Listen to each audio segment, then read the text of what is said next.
E já foi falado aqui no primeiro parágrafo deste capítulo, né, o que é a boa obra. Nós já demos uma definição sobre boas obras e também falamos quem são aqueles que podem, né, executar essas boas obras. Apenas aqueles que têm a fé em Cristo Jesus.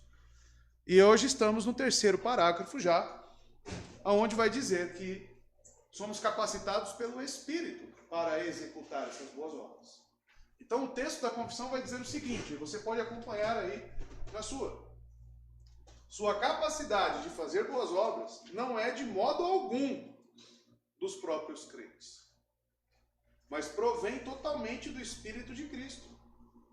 E para que os crentes possam desempenhar as boas obras, além das graças que já receberam, é necessária uma influência contínua do mesmo Espírito Santo, operando neles tanto querer como efetuar, segundo a sua boa vontade. Isso, porém, não significa que eles devem tornar-se negligentes, como se não tivessem uma obrigação de cumprirem um dever, senão quando movidos de maneira especial pelo Espírito. Antes, eles devem ser diligentes em desenvolver a graça de Deus que neles há. Então, o primeiro ponto muito importante que a confissão deixa claro aqui é que qualquer boa obra, ela vai ser oriunda do Espírito Santo. Movida pela fé, sim, mas quem irá nos capacitar a efetuar a boa obra será o Espírito Santo. Homem algum pode efetuar alguma boa obra sem esta dependência do Santo Espírito. Isso significa que ficaremos ociosos esperando a boa vontade? Não. Nos empenharemos. Como? Orando, estando no corpo, ouvindo a palavra, para que assim busquemos juntos as boas obras, mas sabendo que é o Espírito que efetua em nós, tanto querer como realizar. Tá? Então é isso que vai falar o terceiro parágrafo. Boas obras somente pelo Espírito de Cristo. A vontade e a capacidade de fazer boas obras não está em nós. Pelo contrário, né? Nós queremos agradar a Deus. Mas é totalmente do Espírito de Cristo, que trabalha conforme a boa vontade de Deus. Somos dependentes e não podemos fazer nenhum bem sem o todo-poderoso Espírito de Cristo. É necessário que o Espírito faça isso. Caso contrário, não seremos capazes de fazê-los. Portanto, precisamos de uma influência real ou trabalho do mesmo Espírito Santo.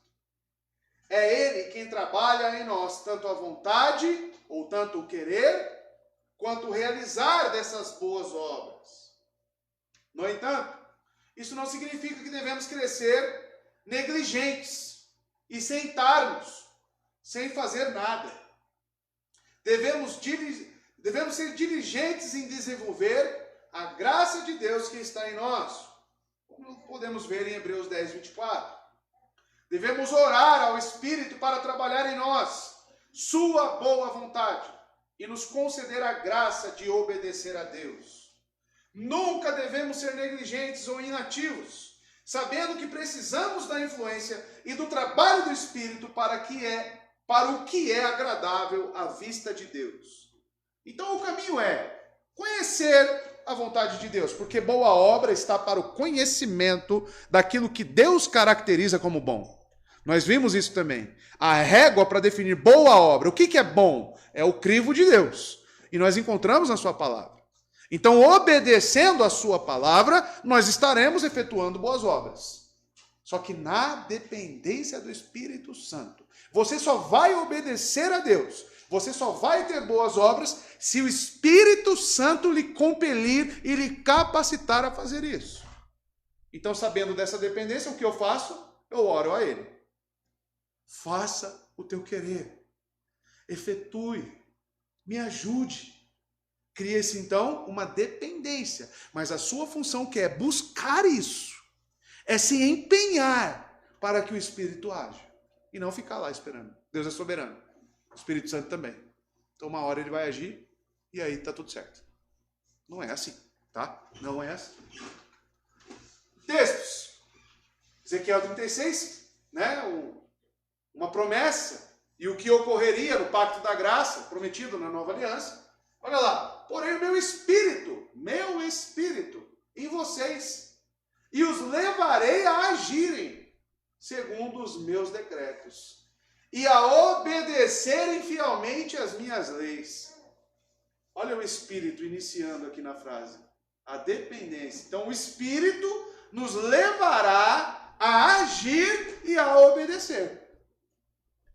Hebreus 13, verso 20 e 21, olha o que diz. O Deus da paz, que pelo sangue da aliança eterna, então fala de pacto, aliança eterna, trouxe de volta dentre os mortos o nosso Senhor Jesus, o grande pastor das ovelhas.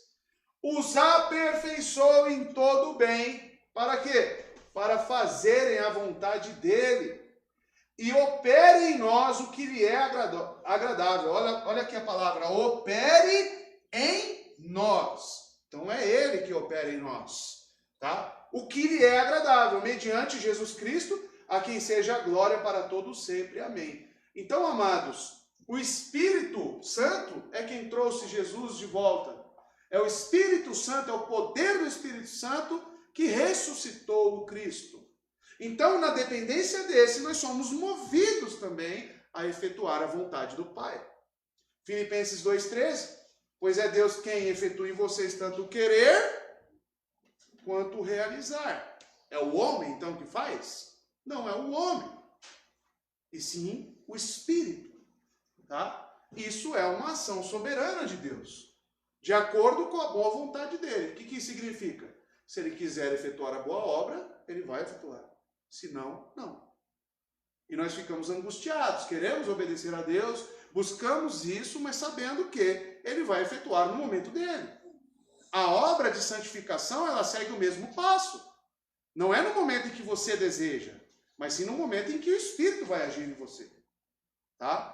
Mas nós, né, queremos ser os Jonathan Edwards, né? Queremos o máximo. Não que isso seja ruim, mas você meio que impõe isso a Deus, né? E você fica descontente, na onde você deveria se submeter, sabendo que é Ele que efetua em vocês, tanto querer quanto realizar.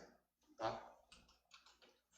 Desenvolver a graça de Deus. A nossa confissão diz, né, que precisamos buscar diligentemente desenvolver a graça de Deus. Nosso trabalho depende da obra do Espírito. Ok. Mas isso não nos permite negligenciar a obediência aos mandamentos de Deus. Não é como se pudéssemos ignorar todas as nossas obrigações, a não ser que sintamos o Espírito pessoalmente nos impelindo a agir. Vou buscar uma resposta de Deus. Quando o Espírito vir aqui e eu sentir ele, eu ajo. Vai ficar esperando. Vai ficar esperando, irmão. Nós precisamos nos movimentar, deixar a preguiça de lado. Por esta razão, Paulo nos insta a desenvolver a nossa salvação com temor e tremor. Filipenses 2, verso 12. Desenvolver a nossa salvação, desenvolver a graça. Talvez seja Pedro quem mais claramente une o trabalho do Espírito e o nosso trabalho. Por essa razão, o apóstolo nos diz para, reunindo toda a diligência, associarmos com a nossa fé, virtude, conhecimento, domínio próprio, perseverança, piedade, fraternidade e amor. Pedro vai dizer isso. Mas seu ponto básico é que, embora Deus esteja trabalhando em nós, nós devemos ser diligentes em confirmar a nossa vocação e eleição. Desenvolver a graça. Pois, como o apóstolo explica, procedendo assim, não tropeçareis em tempo algum. 2 Pedro, e eu vou trazer os textos aqui para os irmãos. Amados, os meios já estão muito bem estabelecidos, correto? De Deus. Nós vimos pela manhã na EBD que Cristo comprou a sua igreja com o seu sangue. É um meio. A sua palavra preservada para nós. Oração. Temos acesso ao trono de graça mediante o sacrifício de Cristo. Os meios já estão estabelecidos. O que cabe a nós? Diligentemente utilizar esses meios. Mas saiba que não necessariamente vai obrigar o Espírito a agir. Porque ele é Deus e ele é soberano. Tá? Textos, Hebreus 6, verso 11 e 12. Queremos que cada um de vocês mostre essa mesma prontidão até o fim, para que tenham a plena certeza da esperança de modo que vocês não se tornem negligentes. Mas imitem aqueles que, por meio da fé e da paciência, receberam a herança prometida. E ele cita Abraão, que aguardou, que creu, que orava, que buscava, até que se concretizasse. Tá? Então, a exortação é bíblica. 2 Timóteo, capítulo 1, verso 6.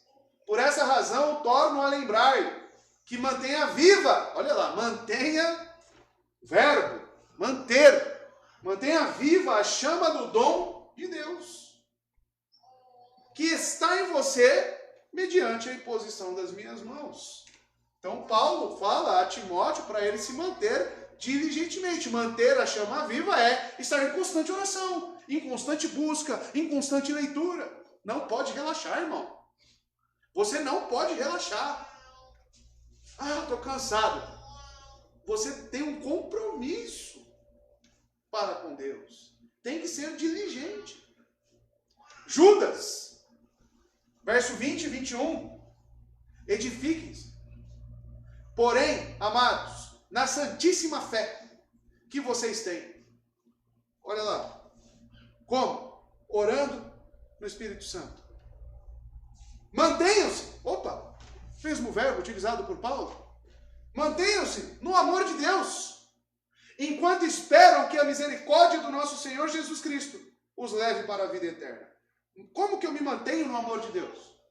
Estando na igreja, servindo o seu irmão, com o seu marido, com a sua esposa. Mantenham-se no amor de Deus. Mantenham-se no caminho. Criem seus filhos no caminho. Mantenham-se no amor. Tudo isso para que as boas obras venham. Agora, desigrejar, sem abrir a Bíblia, sem orar, vai vir boa obra? Não vai, irmão. Porque Deus não vai abandonar os seus meios. Já estão estabelecidos. 2 Pedro, capítulo 1, verso 10 e 11. Portanto, irmãos, olha lá. Verbo, empenhar-se. Empenhe-se. E no imperativo. Ainda mais para consolidar o chamado e a eleição de vocês. Consolidar a eleição, o chamado. Como? Orando, buscando, lendo, estando na igreja, servindo, amando. Pois se agirem dessa forma, jamais tropeçarão. E assim vocês estarão ricamente providos quando entrarem no reino eterno do nosso Senhor e Salvador Jesus Cristo. Tá? Está lá em 2 Pedro, capítulo 1, verso 10 e 11. Tá? Textos importantes, irmãos? Importantíssimos, né? E aí entramos no quarto parágrafo. Terceiro parágrafo, ok, irmãos? Então, verificamos aqui que é a dependência do Espírito Santo e a nossa diligência em buscar essas boas obras. O terceiro parágrafo abordou isso. Vamos ver o quarto agora. Obras imperfeitas.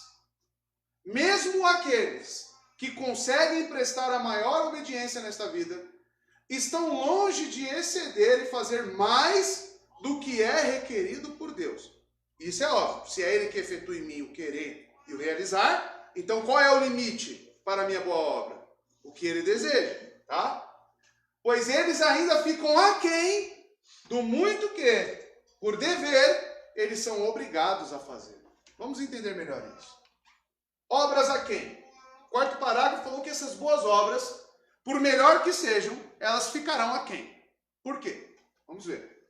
Mesmo aqueles que chegam ao maior patamar da santificação, o mais santo, ainda estão aquém da glória de Deus. Nenhum homem é capaz de superar, ou seja, fazer mais do que Deus exige. Isto é escrito contra o conceito católico romano de obras de superrogação. Isso aqui é uma doutrina maligna da Igreja Católica Romana. Obras de superrogação. Vocês vão entender o que é. E a nossa confissão ela foi escrita também tendo um cunho para refutar as doutrinas católicas romanas. Né? Sabemos disso quando estudamos lá a origem da nossa denominação e da nossa confissão. São obras realizadas pelos santos, além do que Deus exige deles, e formam o tesouro do mérito, Então, a doutrina da superrogação, ela estará relacionada com o tesouro do mérito. Guarde essas palavrinhas para você estudar depois na sua casa. A partir do qual outros crentes podem se beneficiar. Então vamos lá, traduzir isso aqui. Superrogação. Tem a vontade de Deus. O crente efetua a vontade de Deus. Só que ele dá um pouquinho a mais. Em vez de entregar uma marmita, ele entrega duas. E quando ele faz isso, ele ganha um tesouro de mérito. Ele acumula no céu obras que outras pessoas podem se fazer delas. E tudo isso falando de salvação. É isso que os católicos romanos creem. Tá? Então veja, amados. O catecismo da Igreja Católica afirma. Esse trecho eu tirei do catecismo da Igreja Católica. Olha só o que eles dizem. O tesouro da igreja é o valor infinito que nunca se esgota. Que os méritos de Cristo têm diante de Deus. Até aqui tranquilo. Este tesouro inclui. Aqui as coisas começam. Incluir? Inclui também as orações e as boas obras da bem-aventurada Virgem Maria. Inclui. Então Maria foi tão boa, ela teve obras de superrogação, que acrescentaram ainda mais méritos. E por isso que eles recorrem a ela para salvação. Olha o absurdo. Então, amados, continuando. No tesouro, que tesouro? Tesouro do mérito. Tá? No tesouro também estão as orações e as boas obras de todos os santos. Aí você entende por que o terço. Isso que tem que ficar lá repetindo. E quantas mais vezes você ora e repete, mais acúmulo você tem no tesouro.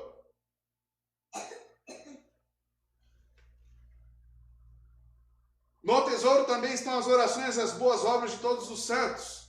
Desta forma, eles alcançaram sua própria salvação, olha só, alcançaram sua própria salvação e ao mesmo tempo cooperaram para salvar seus irmãos. Pode, se você tem dúvida, pegue lá o catecismo, tá, da Igreja Católica Romana e estude. Só cuidado para você não se virar um católico romano, né? Se você estiver meio fraco ali, talvez você vire um católico romano. Só que eu leio um negócio desse e meus olhos quase que caem no chão. Dói meu olho. Dói meu olho. Tá? Mas precisa ter firmeza no que você crê, né? É somente pela graça, irmão. É somente as obras de Cristo, irmão. Mais nada. Pedro fez alguma coisa pela minha salvação? Tudo que Pedro fez foi como servo de Deus. Agradeço? Agradeço. Mas sei que aquilo não foi para minha salvação. Cristo sim. A obra de Cristo me salvou. E ponto final. Tá? A confissão rejeita esse conceito, irmãos. Qual? Do catecismo. A nossa confissão rejeita isso. E declara que mesmo as melhores obras executadas pelos mais santos homens estão aquém do padrão de Deus e de seu dever. Sempre estarão contaminadas pelo pecado. As melhores obras de Pedro, de São Pedro, tinha pecado? Tinha. Porque ele era pecador. Tá? Então, com isso, nós vamos separando, né? Doutrina sadia de doutrina herética. Isaías 64:4. Aí vamos falar de Bíblia. Vamos ver o que a Bíblia diz. Desde os tempos antigos ninguém ouviu, nenhum ouvido percebeu, e olho nenhum viu outro Deus, além de ti, que trabalha para aqueles que nele esperam. Então é Deus quem trabalha. É Deus quem age em favor daqueles que creem. E não o homem. Lucas 17:10. Muito importante esse texto, tá? Para o quarto parágrafo. Assim também vocês, quando tiverem feito tudo que lhes for ordenado. Boas obras, inclui aqui? Tudo que lhes for ordenado? Sim. Devem dizer o quê? Isso é Cristo falando, tá? Para os seus discípulos. Somos servos inúteis. Apenas cumprimos o nosso dever. Aí como que eu vou acumular obra? Vou acumular obra para salvar Elisiane. Esse é o pensamento. Isso, pastor, volta a nossa forma de servir na igreja também. Sim. Porque quando a gente tem esse pensamento do que Cristo disse, somos servos inúteis. merecimento. Eu faço muito. Queriam parabéns. Eu estou me matando demais. Tudo isso tira, porque em vista do que Cristo fez por nós, realmente é isso. Exatamente. O mínimo do mínimo que a gente deve fazer é servir a nossa igreja. Exatamente, Victor. Isaías 64:6, todo mundo conhece esse texto também. Somos como o impuro. Todos nós, Isaías diz. Todos os nossos atos de justiça, são como trapo imundo. Murchamos como folhas e como vento. As nossas iniquidades nos levam para longe. Romanos 3:12, todos se desviaram, tornaram-se juntamente inúteis. Somos servos inúteis. Não há ninguém que faça o bem, não há nenhum sequer. Então as nossas melhores obras sempre estarão o quê? Aquém, irmãos. As melhores obras contêm pecado, irmãos. Mesmo os melhores crentes testemunharão que eles estão aquém da glória de Deus e fazendo sua vontade perfeitamente. Paulo, o apóstolo, disse, não que eu já tenha obtido isso. O que ele está querendo dizer? Ressurreição dos mortos, verso 11, de Filipenses 3. Ou já sou perfeito. Ele diz isso, Paulo. E olha que Paulo mudou praticamente um continente, né, irmãos? Não que eu já tenha obtido tudo isso, ou que eu seja perfeito, ele diz. Será que ele tinha o pensamento de Lucas 17:10? Com certeza, irmãos. O apóstolo Paulo sabe que ele ainda está aquém e não é perfeito. Por quê? Qual que é o nosso parâmetro de perfeição? E quando que você vai obter esse parâmetro? Quando você vai se aproximar na unha de Cristo. Nunca. Nunca, irmão. Por isso que cremos nele e confiamos plenamente somente nele. Ele é o nosso Salvador, somente ele. Tá? O apóstolo João não é diferente. Em 1 João, capítulo 1, verso 8. Vou passar os textos. Não há dúvida de que eles foram obedientes ao Senhor de coração, ou do coração, mas não eram perfeitos, irmãos. Ou seja, eles não obedeceram ao Senhor 100% o tempo todo, e esses são alguns dos homens mais santos que caminharam, que pisaram neste firmamento que Deus criou. Dos homens mais santos que você pode encontrar. Eles pecaram? Sim. Mancharam as boas obras? Sim. Tá? Todos os nossos bons trabalhos ou boas obras são misturados com pecado e, portanto, nunca serão verdadeiramente bons, mas sempre estarão abaixo do padrão exigido por Deus. Isto é o que a palavra superrogação significa: fazer mais do que é necessário, ordenado ou esperado. Todas as nossas boas obras estão contaminadas com o pecado, mas Deus, pela graça e através do sangue de Cristo, as recebe como boas obras e nos recompensa com base em sua graça. Então, mesmo o Espírito Santo movendo, vai ter que passar por essas mãozinhas contaminadas. Então, as suas boas obras sempre estarão contaminadas. Tá? Mesmo que a fonte de te mover a fazê-las seja santa. Tá? Esse é o estado do ser humano, irmãos. Até que recebamos um corpo glorificado, 100% puro. Mas pensa na glória. Você fazendo boas obras, 100% puras.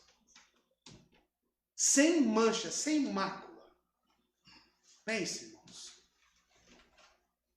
Filipenses 3:12. Paulo dizendo, não que eu já tenha obtido tudo isso ou tenha sido aperfeiçoado, mas prossigo.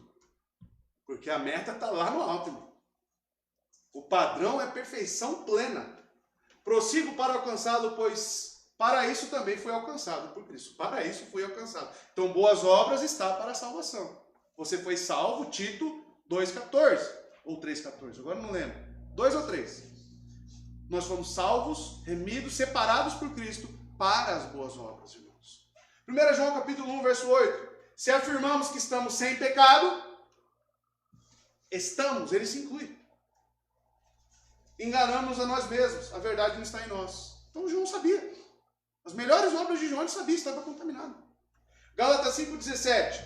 Pois a carne deseja o que é contrário ao espírito, e o espírito que é contrário à carne. Eles estão em conflito um com o outro, de modo que vocês não fazem o que desejam. Conflito sempre vai existir, por isso que é angustiante a nossa condição. E nós clamamos, Abba Pai, Maranata, vem Jesus. Por quê? Para nos ver livres desse corpo, livres dessa corrupção e glorificar a Deus 100% em Cristo. Tá? E aí entramos aqui no 5º parágrafo agora. Tá? Hoje está avançando bem, né? Porque não tem como ficar rodeando muito, né? Os parágrafos são bem objetivos. Sobre a questão do 4º parágrafo, dessas obras imperfeitas, alguma dúvida? Tranquilo? Então, você vai fazer tudo o que tem que fazer durante a sua vida. Tudo que o Espírito Santo lhe conduzir a fazer. E você vai olhar para as suas boas obras e vai falar, olha só o que eu fiz, hein? Eu queria um bolo de aniversário. Né? Um parabéns, é isso? O que você vai ter que falar? Hã? Servos inúteis. Apenas cumprimos o nosso dever. É isso aí. Tem espaço no Evangelho, irmãos, para ego inflado? Tem espaço no Evangelho para o cara, não, eu quero tapinha nas costas? Tem espaço, irmão? Seja sincero, não tem, irmão. Se você quer essas coisas, não é no cristianismo que você vai encontrar. Você tem que ir para outra religião. Vai para o judaísmo, que aí eles, obras, catolicismo, vai para outra religião. No cristianismo, não. Tá? Não tem espaço para isso, irmãos. 5º parágrafo. Boas obras não nos tornam merecedores. Pelas nossas melhores obras não podemos merecer da mão de Deus o perdão de nossos pecados ou a vida eterna. E nós sabemos claramente sobre isso, né? Visto ser grande a desproporção que há entre elas e a glória por vir. Abordado já no parágrafo anterior. E a infinita distância que há entre nós e Deus, a quem não podemos ser úteis por meio delas, nem satisfazê-lo pela dívida dos nossos pecados anteriores. Mas quando tivermos feito tudo o que pudermos, temos feito somente o que o nosso dever e somos servos inúteis. Se nossas obras são boas, elas procedem do Espírito. Contudo, à medida que elas são desempenhadas por nós, essas obras vão sendo contaminadas e misturadas com tanta fraqueza e imperfeição que não podem suportar a severidade do julgamento de Deus. Então parece que o 5º parágrafo faz um apanhado dos outros, une tudo e reforça a ideia. Será que os teólogos na Assembleia dos Batistas, quando formularam a nossa confissão, estavam preocupados com essa doutrina dos católicos romanos? Com a questão de salvação por obras? Estavam, irmãos. Por isso que vem 7 parágrafos, é isso, né? 7 parágrafos, né? Esse capítulo. 7 parágrafos, irmãos. Eles dedicam para explicar claramente, para que não haja dúvida entre os batistas reformados, o que é a boa obra. Tá? Então vamos ver aqui, rapidamente. Obras não são meritórias. Nossos melhores trabalhos são trapos imundos, irmãos. E quando estivermos na eternidade, realmente veremos o quanto nossas melhores obras ficaram aquém da glória e do padrão de Deus. É a crítica que muitos fazem sobre os evangélicos, né? Olha lá, bebeu a vida inteira, olha lá, fez um monte de porcaria por aí, agora ele não faz mais nada, né? Como se ele quisesse apagar. Não é essa uma acusação que nós recebemos? Mas a questão não é essa. Talvez alguns sejam, né? Eles querem repor, de alguma forma, fazendo algo bom. Não, eu vou trabalhar na obra social para tentar apagar o meu pecado, os meus pecados passados ou o meu passado negro. Conhece pessoas assim? E existe isso, irmão. Qual é a única coisa que apaga os nossos pecados? O sangue de Cristo, irmão. Só isso. Então não adianta você querer ficar entregando marmita, você ficar entregando cobertor no frio, tá? Não adianta. Você não tem que ter isso como propósito de apagar os seus pecados. Não adianta. São trapos imundos. A segunda razão é por causa da distância infinita que há entre nós e Deus. Para Deus receber algo, que aplaque a sua ira, o que tem que ser aquela coisa? Vamos ler, Fabi. Santo e puro. E você consegue gerar algo santo e puro? Gera aí. Vamos ver se Deus recebe. O único que, como homem, conseguiu gerar algo santo e puro para aplacar a ira de Deus foi Cristo Jesus. O único. Ninguém consegue fazer isso. Ninguém. Tá? Então, a distância infinita entre Deus e nós, somente um Deus poderia saciar outro Deus. Somente Cristo. Tá? Nós nunca iríamos conseguir nos salvar, irmãos. Aqui está a clássica distinção Criador-criatura. E o relato de Gênesis nos deixa muito bem no nosso lugar, né? Vocês viram aqui de manhã a diferença entre o nosso Criador e a gente? Então, amados, somos incapazes de merecer algo ou obter perdão, nem satisfazer a dívida de nossos pecados anteriores. Mesmo que façamos tudo o que pudermos, ou mesmo tudo o que Deus ordena, estaremos apenas cumprindo o nosso dever. Deus não prometeu nos conceder perdão se fizermos o nosso melhor, ou se obedecermos às suas ordens. Depois de fazermos tudo o que somos comandados, ainda somos servos inúteis. Ou seja, não merecemos as recompensas de Deus. Então é aquela história, né, que eu sempre falo. Vai chegar no céu, você vai ver lá os eleitos de Deus. Eu falo, aí, você merece estar aqui? Aí o que ele vai falar? Merecer estar no inferno. Mas pela graça redentora do meu Salvador, eu estou aqui. Se existe alguém aqui responsável por minha estadia aqui no céu, só tem um. É aquele que está à destra de Deus Pai. E no inferno? Vai ter alguém falando, não, eu tinha que estar lá no céu. Todos vão estar lá. Eu mereço estar aqui. Irmãos. Deus não prometeu nos conceder perdão. Não. Não merecemos as recompensas de Deus. A bondade de nossas obras prossegue de seu espírito, e qualquer fraqueza e imperfeição que estejam lá em nossas obras, elas vêm de nós. Entenderam esse ponto? Então, o que o Espírito Santo gera no querer é santo? É, mas passa pelas nossas mãos, e ali já sujou. Tá? Essa é a questão. Nossas obras sempre estarão contaminadas e misturadas. Não são como as obras dos homens não regenerados, porque eles não têm nem a fé, não possuem a fé. Não são nem boas obras. Tá? Agora Deus recebe dos eleitos as boas obras dos eleitos? Sim, por causa do sangue de Cristo. Tá? Os eleitos, irmãos, são representados, nós cremos no pacto da graça por Cristo. Então tudo que é gerado neste pacto, Deus recebe com base em Cristo. Só os Cristos, irmãos. Princípio da reforma. Tá? Lucas 17:10, que eu já li para os irmãos, Gálatas 2:16, olha só. Sabemos que ninguém é justificado pela prática da lei, mas mediante a fé em Jesus Cristo.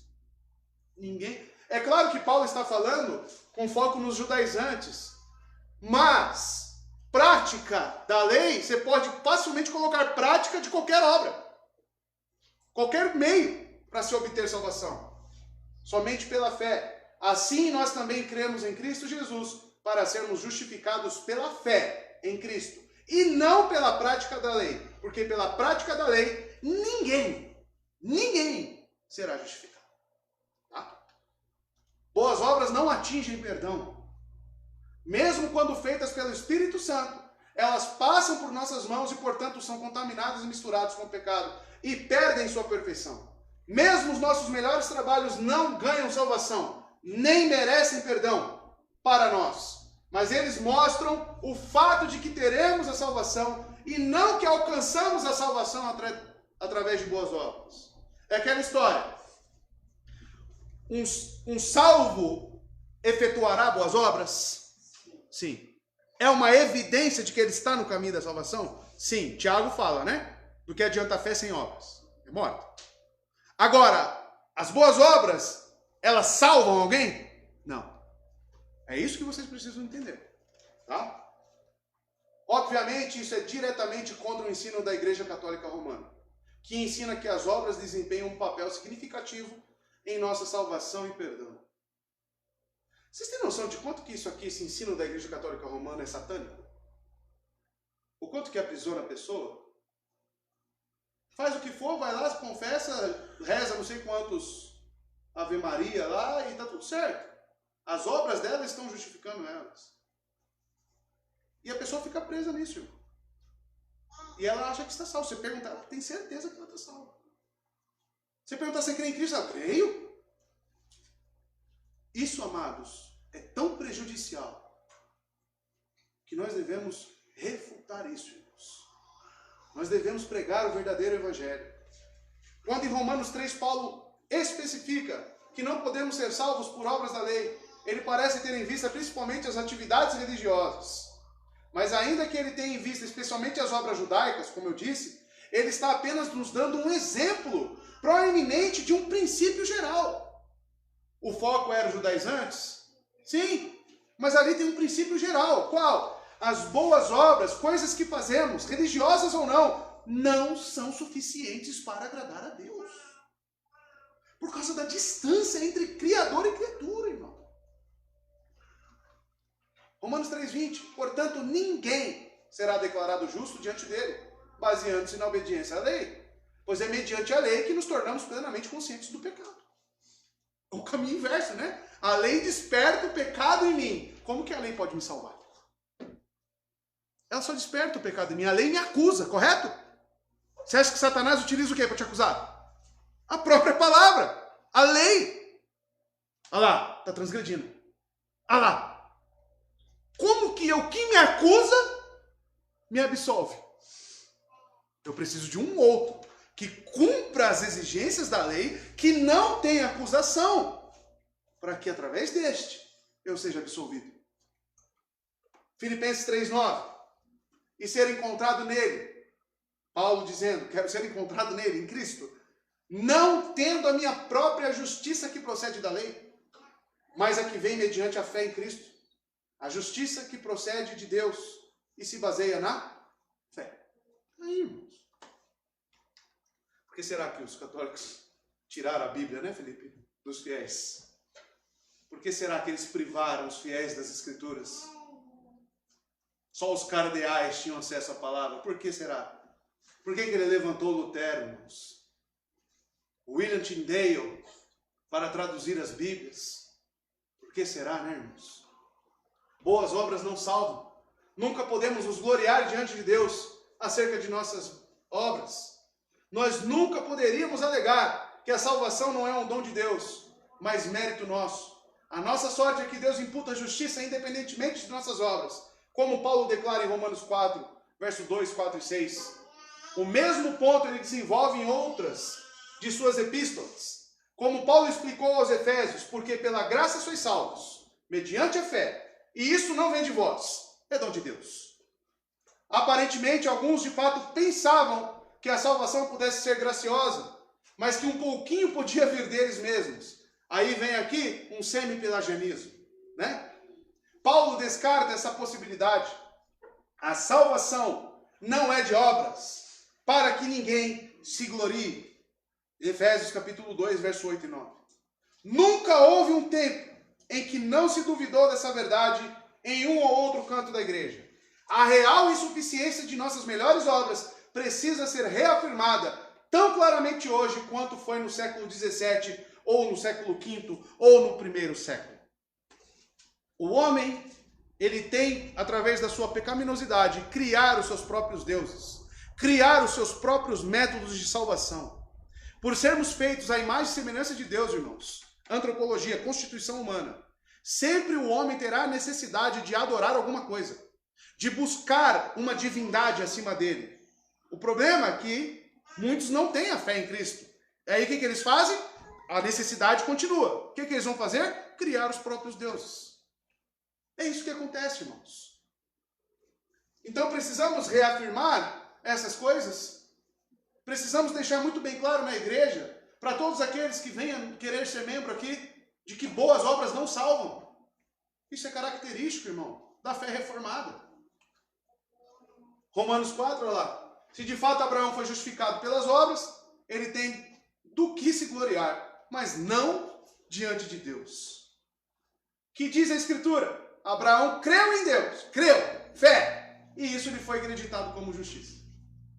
Ora, o salário do homem que trabalha não é considerado como favor, mas como Sou servo inútil.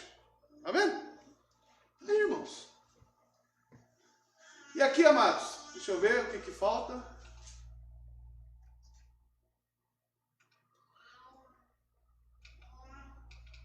Está quase. Boas obras não salvam. Aqui. Então, existe uma grande diferença, tá?